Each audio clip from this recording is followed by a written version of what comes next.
Գյումրի բժշկական կենտրոնում տեղի ունեցավ ինֆեկցիոն հիվանդությունների նվիրված մասնագիտական սեմինար, որի նպատակն էր բարձրացնել ոլորտի մասնագետների և բուժաշխատողների իրազեկվածությունը, ներկայացնել հիվանդությունների կանխարգելման, վաղ ախտորոշման, արդյունավետ բուժման և վերահսկման ժամանակակից մոտեցումները։ Սեմինարի ընթացքում ոլորտի փորձառու մասնագետները ներկայացրին ինֆեկցիոն հիվանդությունների տարածման հիմնական ուղիները, դրանց առաջացման ռիսկային գործոնները, ինչպես նաև այն կարևոր քայլերը, որոնք կարող են կանխել հիվանդությունների տարածումը թե բուժհաստատություններում, թե համայնքներում։ Առանձնահատուկ ուշադրություն դարձվեց անձնական և հանրային հիգիենայի կանոնների պահպանմանը, պատվաստումների կարևորությանը, վաղ ախտորոշման դերին և ճիշտ ժամանակին բժշկական օգնությանը դիմելու անհրաժեշտությանը։ Ամռան և աշնան ունենք վիրուսային ձիարանների ակտիվացում։ Բացի դրանից նաև ակտիվացել են ցանային հիվանդությունները,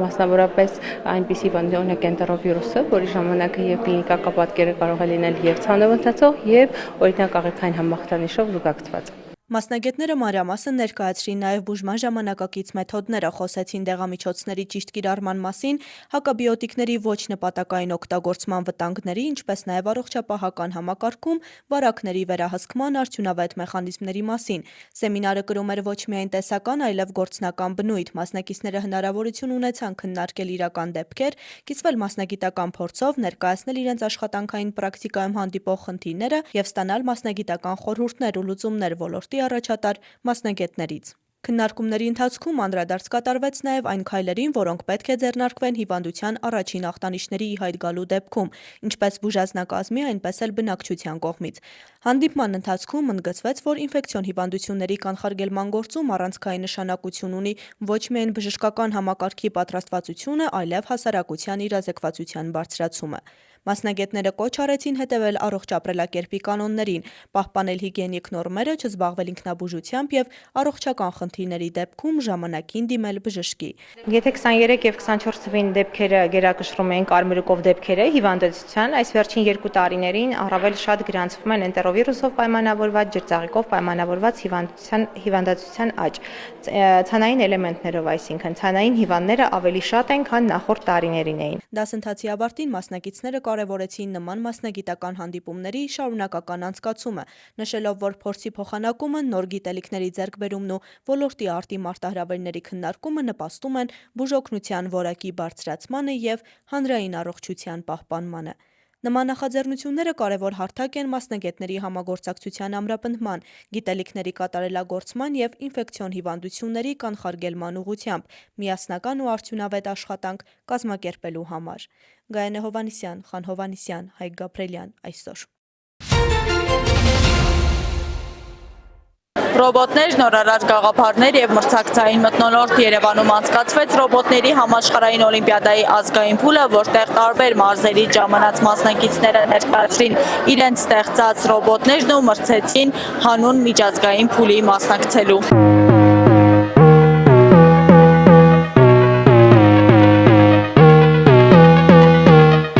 Բոլորին շատ շնորհակալ եմ, որ մեզ հետ եք։ 10-րդ տարին անընդմեջ Հայաստանը մասնակցում է ռոբոտների համաշխարհային օլիմպիադային։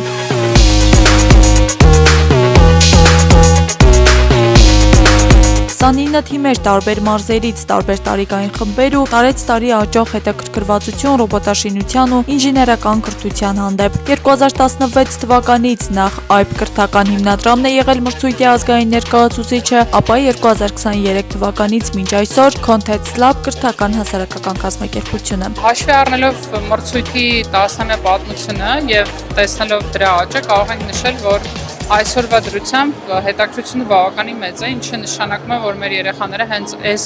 ոլորտի տեսանկյունից բավական մեծ ներուժ ունեն։ Մրցույթի դերը չափազանց կարևոր է Հայաստանի ինժեներական զարգացման համար, քանի որ մենք ապահովում ենք դեռ դպրոցներից աշակերտների հետաքրքրասիրությունը դեպի ռոբոտաշինություն, դեպի ծրագրավորում, դեպի ամենակարևորը թիմային աշխատանք։ Ռոբոտների համաշխարհային օլիմպիադայի ազգային փուլը ոլորտի ամենախոշոր կրթական մրցույթներից մեկն է Հայաստանում։ Այն երեխաներին եւ երիտասարդներին հնարավորություն է տալիս ոչ միայն ներկայացնելու իրենց գիտելիքներն ու հմտությունները, այլև հաղթանակի դեպքում Հայաստանը ներկայացնելու միջազգային հարթակներում։ Նպատակը է օլիմպիադայի զարգացնել ինժեներական միտքը մեր երկրում, հնարավորություն տալ բազմաթիվ երեխաների, պատանիների փորձել իրենց ուժերը եւ չսահմանափակվել ուղղակի ունեցած գիտելիքներով այլ նրանք զարգացնել հնարավորության սահմաններում 29 թիմերի թվում մեծ ակտիվություն էին ցուցաբերում հենց Գյումրու ժամանած թիմերը 9 թիմ Գյումրու զարգացման լաբորատորիայից եւ եւս 4-ը Wonderkid ակադեմիայից Գյումրի ներկայացնում են երկու կրթական կենտրոններ մոտ 12 թիմերով ինչը շատ մեծ ձեռքբերում է մեր հայրաքաղաքի համար Այս տարի մասնակիցները մրցեցին երկու անվանակարգերում Նրանք ներկայացրին նախապես մշակված նախագծերը, ապա տեղում ստացան նոր առաջադրանքներ, որոնց լուծումները պետք է իրականացնեին սահմանված ժամանակում։ Յուրաքանչյուր թիմ պայքարում էր լավագույն արդյունքի համար մրցույթի ողջ ընթացքում առանձնանում էին թիմային աշխատանքը, արագ կողմնորոշվելու կարողությունն ու ինժեներական մտածողությունը։ Առաջինը ռոբո առաքելությունն է, որտեղ երեխաները ստանում են նախապես առաջադրանքը եւ կան խաղագործերը, որոնց վրա որ պետք է ռոբոտները իրականացնեն նախապես հրապարակված խնդիրները եւ իհարկե կան նաեւ անակնկալ առաջադրանքներ։ Ունենք ապագա նորարարներ կատեգորիան, այստեղ երեխաները ներկայացնում են արդեն իսկ կյանքում կիրառելի ռոբոտներ։ Ամեն տարի Օլիմպիադան անցկացվում է նոր թեմայի շրջանակում։ 2026 թվականի թեման էր ռոբոտները մշակույթի համար։ Թիմերը մշակել էին լուծումներ, որոնք նպաստում են մշակութային ժառանգության պահպանմանը, արվեստի հասանելիության ընդլայնմանը, ստեղծարար նոր հնարավորությունների ձևավորմանը եւ մշակութային փորձառությունների հարստացմանը։ Մենք ներկայացնում ենք Գյումրու զարգացման լաբորատորիայի GDL թիմը։ Մեր պրոյեկտի անունն է Scanema։ Այն ավտոմատ համակարգ է, ամբողջական համակարգ է, որը կարողանում է գիրքը ինքնուրույն ֆիզիկապես թերթել։ Մեր ռոբոտը նկարելու է եւ նկարները ուղարկելու է արհեստական բանականության մոդելներին, որովհետեւ նրանք այդ նկարներից ստեղծեն կրճատ պրեզենտացիա, վիդեո, որը կարող է գրքի ամբողջ բովանդակությունը կրճատ պատմել։ Պրոյեկտի վրա աշխատել ենք մոտ 2 ամիս։ Այն կապ ունի այս տարվա WRO-ի թեմայի հետ։ Մենք ներկայացնում ենք ճարտարապետության եւ շինարարության Հայաստանի ազգային համալսարանի Մանուկ Աբեղյանի անվան ավագ դպրոցը։ Ստեղծեցինք այս նոր քրոնոգուարդ, որը թարգմանաբար նշանակում է ժամանակի պահպան։ Ուղղ են հին մագաղաթը դնել այս հերմետիկ փակվող խցիկի մեջ եւ ձեռքը դա ինչպես որ մեր տեսանյութում են ցուցադրում, մշակում է դա եւ ասում է թե ինչ է գրված եղել այդ հին մագաղաթում։ Տեղադրված է միկրոսկոպ, տեղադրվելու են նաև տարբեր տեսակի դատչիկներ, որպեսզի կարողանան պահպանել տվյալ մագաղաթի կամ չգիտեմ, ինչ որ մի հատ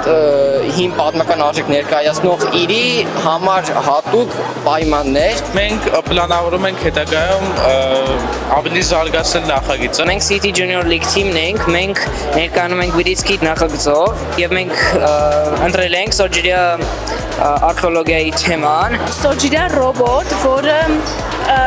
որը հետազոտում է Սոջիրյան։ Ռոբոտների համաշխարհային օլիմպիադայի առանձնահատկությունն այն է, որ մասնակիցները զարգացնում են ոչ միայն տեխնիկական գիտելիքներն ու ծրագրավորման հմտությունները, այլև քննադատական մտածողությունը, ստեղծարարությունը, թիմային աշխատանքը եւ իրական խնդիրների լուծման կարողությունները։ Ամեն տարի պատրաստվածությունը բավականին բարձր է ու բացի պատրաստվածությունը ցուցաբերելուց երեխաները մեծ էնտուզիազմով են մասնակցում։ Առաջին անգամ էր նման մրցումի մասնակցում։ Ռոբոտաշինության պես, հա, առաջին անգամ մենք եկել ենք այստեղ մրցելու, փորձում ենք հաղթենք այս մրցույթը։ Միավորները հավաքում ենք, հետևում ենք եւ փորձ ենք ստանում, ամենակարևորը երկրորդ անգամ առաջին փորձից հետո լավ է ստացվում։ Ուզում եմ առաջին տեղ գրավեմ, որ հասնեմ մեծ բարձունքների։ Մրցույթի արդյունքում հայտնի դարձան ազգային փուլի հաղթողները, ապագա նորարարներ եւ ռոբո առաքելություն անվանակարգերում լավագույն արդյունքներ գրանցած թիմերը հոկտեմբերի 13-ից 16-ը Խորվաթիայում կմասնակցեն ռոբոտների համաշխարհային օլիմպիադայի միջազգային բաց մրցաշարին։ Հայաստանի պատվիրակության կազմում են 9 թիմեր, այդ թվում Գյումրուց 4 թիմեր, զարգացման լաբորատորիայի GDL, GDL1, GDL2 եւ Wonderkid ակադեմիայի Builders թիմերը, որոնք ազգային փուլում գրանցել են լավագույն արդյունքներ։ Աստղիկ Խաչատրյան, Ռայա Լազարյան, այսօր։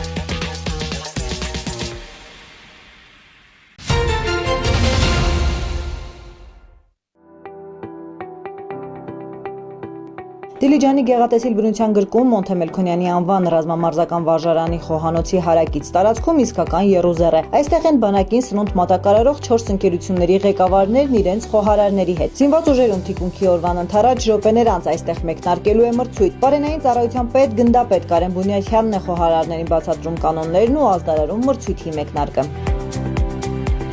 Սահմանվել է 3 փուլ։ Առաջի փուլը նախապատրաստական աշխատանքներ եւ մրցույթի նախապատրաստում, որին ժամանակ յուրաքանչյուր ընկերություն իր մեջ հաղթողին ներառել է երկրորդ փուլին։ Երկրորդ փուլում իրականացվել են հստակ ճաշացանկի պատրաստում, որի ժամանակ տրվել է 4 ժամ ժամանակ յուրաքանչյուր ընկերությանը, հավասար պայմաններ։ Այս փուլի ընթացքում մատակարար կազմակերպությունների մասնակիցները փորձելու են պատրաստել երկուական տեսակի ապուր, աղցան, մսամթերքով ու ձկով ուտեստներ, կոմպոտ։ Հաղթող է ճանաչվելու այն ընկերությունը, որը 4 ժամում ավարտին կհասցնի առաջադրանքը։ Բայց ժամանակի մեջ տեղավորվելը մրցանակակիր դառնալու միակ նախապայմանը չէ։ Համտեսի մասնակից ժյուրին ուշադրություն է դարձնելու նաև մատակարարված սննդի տեսքին, համին ու հոտին։ Հավելյալ միավոր կվաստակի նաև այն թիմը, ով կապահովի չափաբաժինների ամբողջականությունն ու կհետևի մթերքի կտրտման ու եփման կանոններին։ Առաջ ճաշատեսակը բորշա,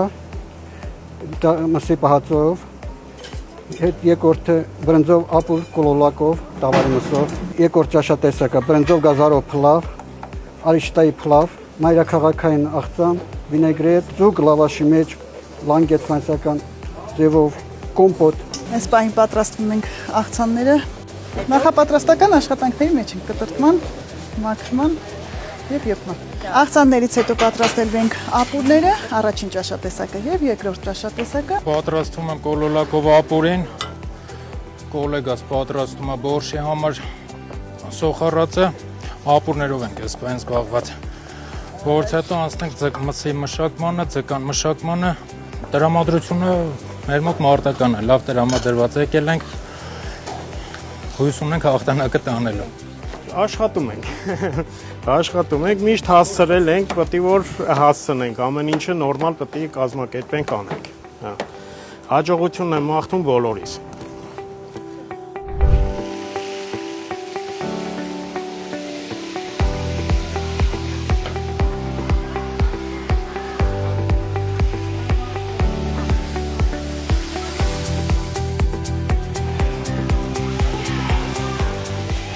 Խոհարարների մրցույթի համար նախատեսված ժամանակը սպառված է, սեղանները պատրաստ։ Ժյուրին անցնում է համտեսի, միաժամանակ հայտարարում միավորների մասին։ Գնդապետ Բունյաթյանը մեծ ուշադրություն է դարձնում հատկապես չափաբաժինների ամբողջականությանը, հիշեցնելով, որ զորամասային օղակում եւս բոլոր զինվորներին պետք է մատուցել հավասարաչափ սնունդ։ Մրցույթի հաջորդ օրը 3-րդ փուլի ընթացքում թիմերը պատրաստում են հայկական ավանդական կերակրատեսակներ խորովածից մինչև ղափամա։ Այս ամեն ինչ շնարվում է միայն մի նպատակով, որպեսզի մրցակցությունը բարձրացնենք մեր մատակարար կազմակերպությունների մոտ, թեպետ մաքսիմալ հնարավորինս կազմակերպում են լավ մատուցման ծառայությունը իրականացնել, սակայն նման մրցույթները մեզ օժանդակում են, որպեսզի մոտիվացնեն անձնակազմին մատակարար կազմակերպությունների եւ մրցակցության արդյունքում մենք բարելավում ենք սննդի ապահովման գործընթացների նորարարությունները։ Եզրափակիչ փուլի ընթացքում պատրաստված ճաշատեսակների համտեսին մասնակցեց Զինված ուժերի գլխավոր շտաբի պետի տեղակալ գեներալ-մայոր Կարեն Գրիգորյանը։ Հենց նա էլ հայտարարեց հաղթող կազմակերպության անունն ու բոլոր մասնակիցներին տվեց խրախուսական նվերներ։ Թանկարժեք նվերներով ու պատվոգրերով խրախուսվեցին նաև թիկունքային ապահովման վարչության պարենային ծառայության սպաները։ Մրցույթի ավարտին կազմակերպվեց հյուրասիրություն, որին ներկա էր բանակի ղեկավար կազմը։ Փոխգործակցություն եւ փորձի փոխանակում։ Հենց սա էր բանակում սնունդ մատակարարող ընկերությունների խոհարարների միջև մրցույթի հիմնական նպատակը։ Չէ՞ որ ռազմաքաղաքական ղեկավարության համար թիկունքային ապահովման զարգացման ճանապարհներն ունեն գերական նշանակություն։ Տաթևիկ Աբրահամյան, Հայկ Չլինգարյան։ Մերձավոր արևելքում լարվածությունն ավելի է սրվել տարածաշրջանի երկրորդ նեղուցի Բաբել Մանդեբի արգելափակմամբ։ Հութիները հայտարարել են, որ Սաուդյան Արաբիայի ծովային շրջափակման ֆոնին Կարմիր ծովում հարվածել են թագավորության 2 նավթատար լցանավի։ Էր-Ռիադը հաստատել է 1 լցանավի խոցումը։ Նավում հրդեհ է բռնկվել, տուժածներ չկան։ Կարմիր ծովի Բաբել Մանդեբի նեղուցը շրջանցելու համար ավելի վաղ շուրջ 1 տասնյակ նավ փոխել է ուղղությունը։ Brent տեսակի նավթի գինը կրկին բարձրացել է, գերազանցելով 1 բարելի դիմաց $96։ Զուգահեռ արդեն 12 օր է շարունակվում են Միացյալ Նահանգների եւ Իրանի փոխադարձ հարվածները։ Ամերիկյան ուժերը թիրախավորել են Իրանի ռազմածովային կարողությունները, հրթիռների եւ անօդաչու թռչող սարքերի պահեստները, առափնյա հսկողության կետերը եւ հակաօդային պաշտպանության միջոցները։ Ըստ կենտրոնական հրամանատարության Մերձավոր Արևելքում է գտնվում ավելի քան 50,000 ամերիկացի զինծառայող։ Իրանն իր հերթին հարվածել է Հորդանանում եւ Քուվեյթում ամերիկյան ռազմական օբյեկտների։ Իսլամական հեղափոխության պահապանների կորպուսը Force-ը հայտնել է, որ 3 նավթատար լցանավի թույլ չի տվել անցնել Հորմուզի նեղուցով։ Իրանի խորհրդարանի խոսնակ Մոհամմադ Բաղեր Ղալիբաֆն էլ հայտարարել է. եթե տարածաշրջանում Իրանը նավթ չվաճառի, ուրեմն ոչ ոք չի վաճառի։ Կամ ամեն ինչ կամ ոչինչ, նշել է նա հավելելով. նեղուցում անվտանգությունը հնարավոր է միայն ամերիկյան ուժերի բացակայության դեպքում։ Արտգործնախարար Աբբաս Արաղչին իր հերթին հայտարարել է. Իրանի դեմ ցանկացած ագրեսիա կբախվի վճռական պատասխանի, իսկ այն երկրները, որոնք նպաստում են նման ագրեսիային, կհամարվեն օրինական թիրախ։ Տարածաշրջանում լարվածության ֆոնին Մեծ Բրիտանիան ժամանակավորապես Իրանից հետ է կանչել իր բոլոր դիվանագետներին եւ երկրի քաղաքացիներին կոչ արել խուսափել այնտեղ ուղևորություններից։ ԱՄՆ ներկայացուցիչների պալատն ընդունել է պաշտպանական բյուջեի մասին օրինագիծ, որով 2027 ֆինանսական տարում երկրի զինված ուժերին կհատկացվի աննախադեպ 1.15 տրիլիոն դոլար։ Օրինագիծը հաստատվել է ձայների չնչին տարբերությամբ 216 կողմ 212 դեմ։ Դեմոկրատները դեմ են Պենտագոնին նման մեծ գումարի տրամադրմանը սոցիալական ծախսերի կրճատման պայմաններում։ Նրանք նաև դեմ են Իրանի դեմ պատերազմի շարունակմանը, որի համար ըստ Պենտագոնի ԱՄՆ-ն արդեն 37.5 միլիարդ դոլար է ծախսել։ Հանրապետականները պնդում են, որ այս գումարն անհրաժեշտ է Իրանի դեմ պատերազմի պայմաններում զինված ուժերին աջակցելու, պաշտպանական համակարգերի զարգացման, սպառազինությունների գնման եւ զինծառայողների աշխատավարձի բարձրացման համար։ Օրինագիծը պետք է քվեարկության դրվի նաեւ Սենատում։ Ներկայացուցիչների պալատը հավանություն է տվել նաեւ մեկ այլ օրենսդրական նախաձեռնության, որը նախատեսում է 95 միլիարդ դոլարի հատկացում, 73 միլիարդն Իրանի դեմ ռազմական գործողությունների ֆինանսավորման համար, 12 միլիարդ գյուղատնտեսներին աջակցության եւ 10 միլիարդը ընտրական օրենքներում փոփոխությունների համար։ Այս նախագիծը նույնպես կուղարկվի Սենատի հաստատմանը։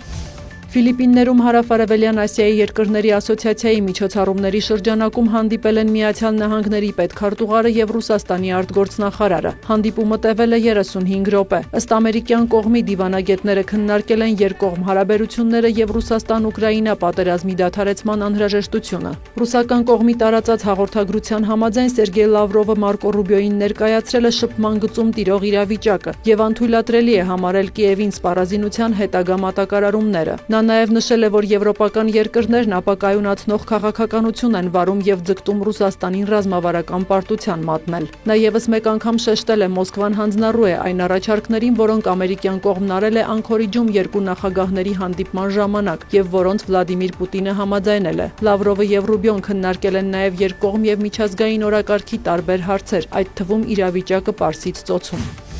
Ուկրաինայի նախագահ Վոլոդիմիր Զելենսկին հեռախոսազրույց է ունեցել ԱՄՆ նախագահի բանագնացներ Սթիվեն Ուիթքոֆի եւ Ջարեդ Քուշների հետ։ Կողմերը քննարկել են դիվանագիտական գործընթացն ակտիվացնելու եւ խաղաղության հասնելու հնարավորությունները։ Զելենսկու խոսքով խաղաղությունը պետք է լինի արժանապատիվ եւ Ուկրաինան վաղուց պատրաստ է դրան։ Նա հավելել է կողմերը կշարունակեն սերտ կապ պահպանել։ Ավելի վաղ Զելենսկին հանդիպել էր ՆԱՏՕ-ում ԱՄՆ դեսպան Մեթյու Վիթաքերի հետ։ Քննարկումների հիմնական թեմաներից մեկը եղել է Փետրիոտ հակաօդային պաշտպանության համակարգերի արտադրության լիցենզավորումը, որի մասին ԱՄՆ նախագահ Դոնալդ Թրամփը հայտնել էր Անկարայում Զելենսկու հետ հանդիպման ժամանակ։ Միացյալ Նահանգները եւ Սաուդյան Արաբիան համաձայնագիր են ստորագրել խաղաղ միջուկային համագործակցության շուրջ, որը թույլ կտա թագավորությանը զարգացնել քաղաքացիական միջուկային ծրագիրը։ Ըստ ԱՄՆ էներգետիկայի նախարարության փաստաթուղթը եւ դրանքից երկկողմ անվտանգության համաձայնագիրը հիմք կհանդիսանան միլիարդավոր դոլարի բազմամյա գործընկերության համար եւ ամերիկյան ընկերություններին Սաուդյան Արաբիայի միջուկային էներգիայի ծրագրում լայն հասանելիություն կապահովեն։ Ըստ ամերիկյան մամուլի համաձայնագիրը կարող է Սաուդյան Արաբիային թույլ տալ ապագայում հարստացնել ուրան։ Փորձագետների կարծիքով դա կարող է տարածաշրջանում միջուկային զենքի տարածման վտանգ առաջացնել։ Սյուզաննա Չրաղյան։ Գավառի պոլիկլինիկայում մեկ շաբաթ բուժ սպասարկում են իրականացնում Ամերիկայի Միացյալ Նահանգների Կալիֆոռնիայի Լոմա Լինդա համալսարանական հիվանդանոցի հարբժիշկները, լոգոպեդներ, ընտանեկան բժիշկներ, բուժքույրեր, հոգեբաններ եւ մանկաբույժներ։ Խորհուրդներ ու բժշկական օգնություն են ստանում տարիքային ամենատարբեր խմբերի բուժառուները։ Շաքարային դիաբետի, բարձր ճնշման հետ կապված դեպքերն են շատ։ Նկատում ենք, որ բուժառուները դեղորայքային բուժման կուրսը չեն պահպանում։ Ժամանակին չեն օգտագործում դեղերը։ Այդպիսի բուժառուներին տալիս են գիտելիքներ եւ խորհուրդներ դեղերի կանոնավոր ընդունման անհրաժեշտության մասին։ Այս մի քանի օրերին ունեցել ենք բուժառուներ, որոնք հետ են վերադարձել ու ասել, որ արդեն հետևում են բժիշկների ցուցումներին, խնդրում են կրկնակի բուժսննում իրականացնել։ Ավելի քան 3 տասնյակ հարբժշկական մասնագետների այցը Երևանի Սուրբ Աստվածամայր եւ Գավառի բժշկական կենտրոնների գործակցության շրջանակում է։ Հյուրընկալված եւ տեղի մասնագետները աշխատում են համատեղ, ուսումնասիրելով միմյանց փորձը, բուժման մեթոդները։ Գլոբալ առումով ճանաչողական հայց էր, որի շրջանակներում տեսնելու են թիրախային կետեր եւ իրենց կողմից ընդունելու մեր որոշակի գործելակերպ, մեր կողմից ընդունելու որոշակի գործելակերպ իրենց կողմից համընդհանուր կերպով հաջորդ այցի շրջանակներում արդեն պլանավորվելու է ավելի լայն սպեկտրով ներկայանալու փոխհամագործակցության շրջանակներում մենք ունենալու ենք նոր ձեռքբերումներ, նոր ծառայություններ, իսկ այս պահին հարբժշկական մասնագետներն են, լոգոպեդներ, հոգեբաններ, տեղագետներ, որոնք կատարում են խորհրդատվություններ եւ փորձի փոխանակություն մեր բժիշկների հետ եւ պլանավորում ենք հետագա այդ մեր փոխհամագործակցության զարգացման պլանները։ Ամերիկացի գործընկերների առավել մեծ թվով խմբի Գավառում կհյուրընկալեն եւ համատեղ բուժսպասարկում կիրականացնեն նաեւ հոկտեմբեր-նոյեմբեր ամիսներին, տեղեկացրեց Գավառի բժշկական կենտրոնի տնօրենը։ Անահիտ Կարյան Մարդու իրավունքների պաշտպան Անահիտ Մանասյանն աշխատանքային այցով Սյունիքի մարզում է։ Գորիսում համայնքի ղեկավարի հետ հանդիպումից հետո առաջին կանգառը Վիննետ Գորիս զարգացման հիմնադրամն էր, որտեղ կառույցի ներկայացուցիչների եւ շահառուների հետ քննարկվել են կանանց իրավունքների պաշտպանությանը, նրանց հնարավորությունների ընդլայնմանը եւ առկա խնդիրների լուծմանն առնչվող հարցեր։ Օմբուդսմենը այցելել է նաեւ Արդարադատության նախարարության Գորիս քրեակատարողական հիմնարկ ուսումնասիրել ազատությունից զրկված անձանց պահման պայմանները, լսել նրանց բարձրաձայնած խնդիրները, որոնք մանրամասն վերլուծելուց հետո համապատասխան առաջարկներ կներկայացվեն իրավասու մարմիններին։ Պաշտպանի հաջորդ կանգառը Կապանն էր, որտեղ օրը մեկնարկեց մարզպետ Ռոբերտ Ղուկասյանի հետ հանդիպմամբ։ Կողմերը գոհունակությամբ արձանագրեցին, որ համագործակցությունն արդյունավետ է, իսկ մարդու իրավունքների պաշտպանության ոլորտում համատեղ աշխատանքը շարունակում է ամրապնդվել։ Ամենօրյա ռեժիմով կա համագործակցություն, աշխատանք, ինչն է տալիս է իր արդյունքները, թե Տիկին Մանասյանի անհատական ջանքի եւ թե ինստիտուտի ամենօրյա աշխատանքի արդյունքում մենք իրականում ունենում ենք լավ պատկեր։ Ես վստահ եմ, որ մարդու իրավունքները դա կարևորագույն օղակներից մեկն է, որը պետք է պահել միշտ ուշադրության կենտրոնում եւ դրա էֆեկտիվությունը պայմանավորված է ուղղակի մարդու իրավունքների պաշտպանի հետ սերտ համագործակցությամբ։ Օրվա հաջորդ այցը Սյունիքի մարզային նյարդահոգեբուժական դիսպանսերում էր նախատեսված, որտեղ ուսումնասիրվել են բուժառուների իրավունքների ապահովմանն առնչվող մի շարք առանցքային հարցեր, մասնավորապես մատուցվող ծառայությունների կազմակերպման գործընթացը եւ ոչ միայն։ Տիկին Մանասյանը շրջել է հաստատության տարածքում անձամբ շփվել բուժառուների եւ անձնակազմի հետ։ Պատկան մարմինների այցը դիսպանսեր, դիտողությունները, գովելու խոսքերը, կատարած աշխատանքը գնահատված զգալու մեծ գնահատական է։ Ցանկությունը միայն պայմանների բարելավումն է շենքային, որպեսզի կարողանանք եվրոպական ստանդարտներին համապատասխան պայմաններ ունենալ հիվանդի մեկ հիվանդի հատկացվող տարածքը ապահովելու համար։ Ուշադրությունից դուրս չեն մնացել նաև արծվաբույն տարեցների սպասարկման կենտրոնում խնամք ստացող շահառուները, նրանց կացության պայմաններն ու տրամադրվող ծառայությունները։ Մենք աշխատում ենք այնպիսի մարդկանց հետ, ովքեր ունեն մեր բոլորիս հոգացության կարիքը, ովքեր ժամանակի ընթացքում շատ դժվար պայմաններում են ապրել։ Մեր շահառուները մենակ չեն, բայց այցելուների պակասել չունենք, բայց մենք կցանկանանք, որ մենք միշտ լինենք ուշադրության կենտրոնում եւ մենք մեզ լավ կզգանք եւ մեր շահառուները։ Մարզային այցերը մարդու իրավունքների պաշտպանի ամենօրյա գործունեության հիմնական մասն են կազմում։ Դրանց հիմնական նպատակն է տեղում ծանոթանալ խնդիրներին, լսել մարդկանց, ծավալները գնահատելով լուծումների ճիշտ բանաձև մշակել, որպիսի արդյունքները երկար չսպասեցնեն։ Երբ ամփոփում էինք նախորդ տարի Սյունիքի մարզին կատարած մարզային այցելության արդյունքները, պարզ էր, որ բազմաթիվ խնդիրներ, որոնք հենց իմ կողմից են բարձրաձայնվել, արդեն իսկ ստացել են իրենց լուծումները, ընդ որում դրանք բավականին լուրջ համակարգային խնդիրներ են։ Այցի շատ կարևոր մասն է նաև մեղրի այցը, Մեղրիում դարձյալ մի շարք կարևոր հարցեր ենք հասցեավորելու, թե ընդհանրապես քաղաքային խնդիրների հետ կապված, թե զինված ուժերում մարդու իրավունքների հետ կապված եւ իրավունքներին առնչվող բազմաթիվ այլ հարցեր ու բնականաբար դրանից հետո նաեւ հնարավորություն կունենանք արդեն կապանում շարունակել մեր մարզային ստորաբաժանման աշխատանքների կատարելագործման ուղղված խորհրդակցությունները եւ մի քանի այլ տեղական ինքնակառավարման մարմինների եւ մարզային իշխանությունների հետ հանդիպումները։ Պաշտպանի մարզային այցերը շարունակական կլինեն, նպատակ ունենալով տեղում բացահայտել համակարգային խնդիրները, խթանել արդյունավետ համագործակցությանը եւ նպաստել մարդու իրավունքների առավել արդյունավետ պաշտպանությանը Հայաստանի բոլոր մարզերում։ Անի Գրիգորյան, Արթուր Հայրապետյան։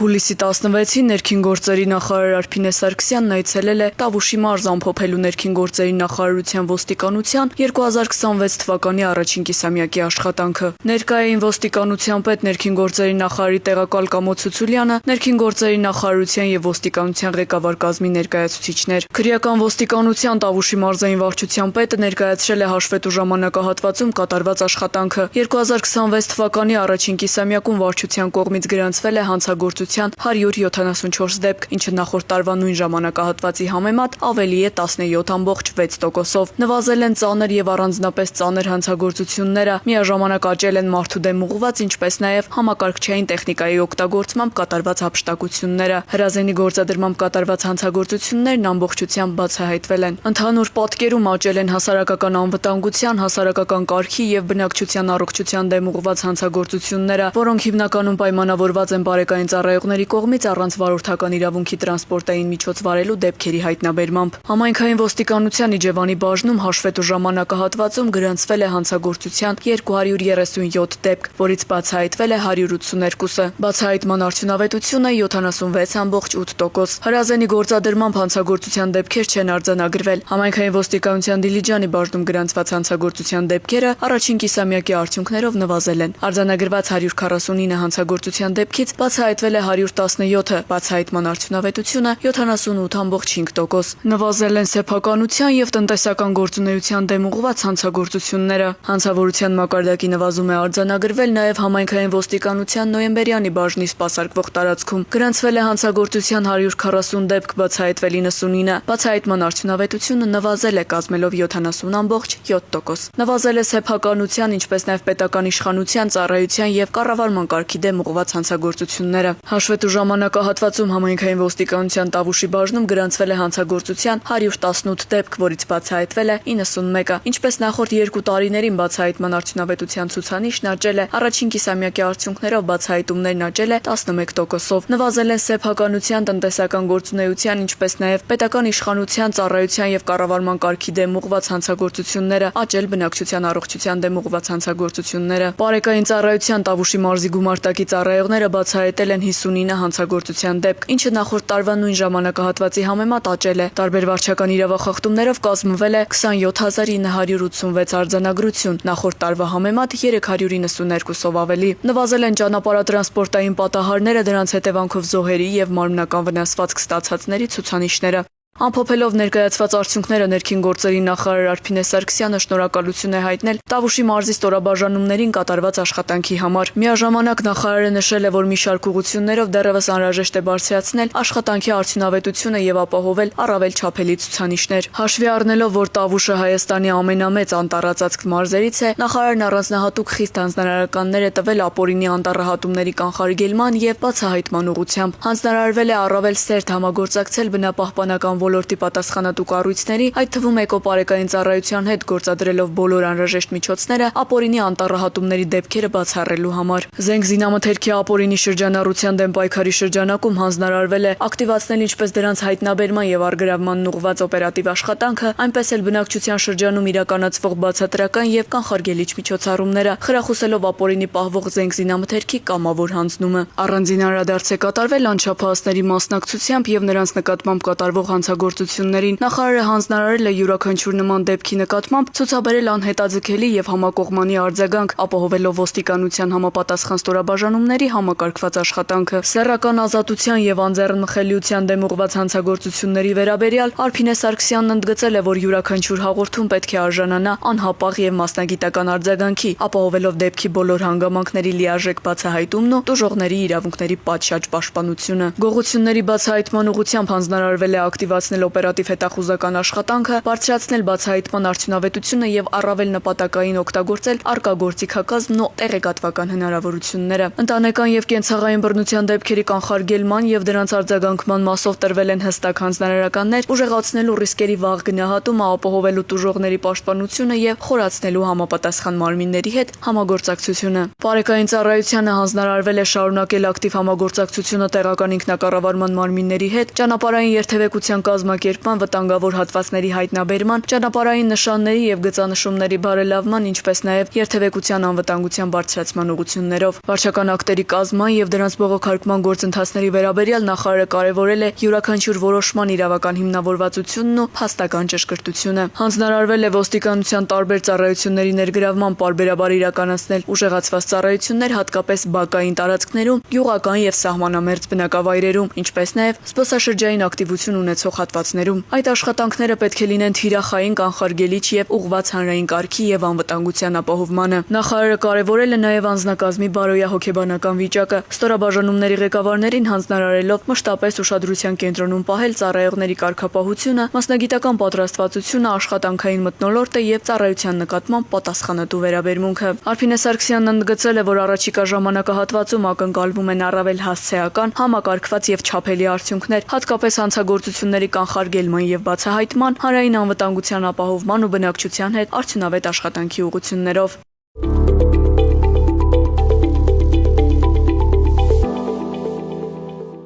Համայնքային ոստիկանության Վաղարշապատի բաժնի ծառայողները ձեռնարկած օպերատիվ հետախուզական միջոցառումների արդյունքում հուլիսի 20-ին Էջմիածին քաղաքի Գրիգոր Լուսավորչի փողոցում հայտնաբերել, գողության կասկածանքով ձերբակալել եւ բաժին են տեղափոխել Ծաղկուն գյուղի բնակիչ 29-ամյա մի երիտասարդի։ Պարզվել է, որ նա նույն օրը ժամը 7-ից 10 ընկած ժամանակահատվածում մուտքի դռան փականը կոտրելու եղանակով մտել է Արտիմետ գյուղի բնակչի Էջմիածին Երևան ճանապարհին գտնվող բնակարան եւ գողացել զոդման սարք, էլեկտրական պտուտակահան, մալուխներ եւ աշխատանքային այլ գործիքներ։ Տուժողից ընդունվել է հաղորդում 29-ամյա երիտասարդը կազմված փաստաթղթերի հետ ներկայացվել է նախաքննական մարմին։